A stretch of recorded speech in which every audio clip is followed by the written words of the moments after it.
विरोधी पक्ष नेता त्यांनी आज नेमतच नाहीयेत. का नेमत नाहीये? नाही संख्याबळ नाहीये, नाही तसा नियम नाहीये. मग नियम नसेल तर मला अंबादास, तुम्ही विरोधी पक्ष नेते होते, ओमदादा कैलास सगळे तुम्ही, राहुल स्वामीजी तुम्ही सगळे आहात, संजय तुम्ही पण खासदार आहात.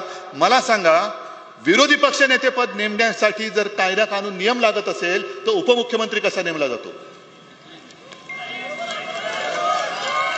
दोन दोन उपमुख्यमंत्री नेमता, जे त्याच्या संविधानात नाहीये, नसलेली असंविधानिक पदं तुम्ही तिकडे नेमतायत. पहिलं त्यांना उपमुख्यमंत्री पदाचा दर्जा काढा. जर विरोधी पक्ष नेता आम्हाला देत नसाल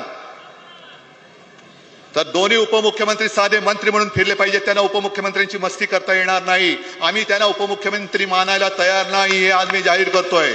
आमचे उपमुख्यमंत्री कोणी नाव येऊ शकत नाही.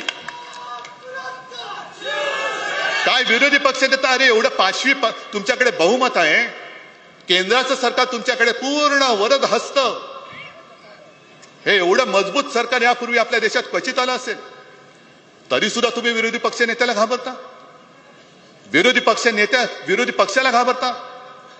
आम्हाला काही फरक पडत नाही की जोपर्यंत आमच्या मागे हा मायबाप जनतेचे आशीर्वाद आहे तोपर्यंत तुम्ही पद द्या नका देऊ, आम्हाला फरक पडत नाही. आम्ही तुमच्या वोखांडी बसायचं ते बसतोच आहोत.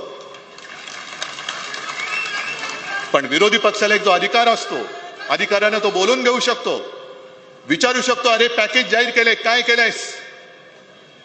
तो विरोधी पक्ष नेता पद तुम्ही द्यायला तयार नाहीत. का? कारण संविधानात तशी तरतूद नाही. मग उपमुख्यमंत्री पदाची तरतूद तुम्ही मला दाखवा, नाही तर तुमचे 2 हाफ आहेत, त्यांना हाफच राहू द्या. त्यांना आम्ही पूर्ण दर्जा देऊ शकत नाही. उपमुख्यमंत्री आम्ही त्यांना मानू शकत नाही. संविधानात दाखवा.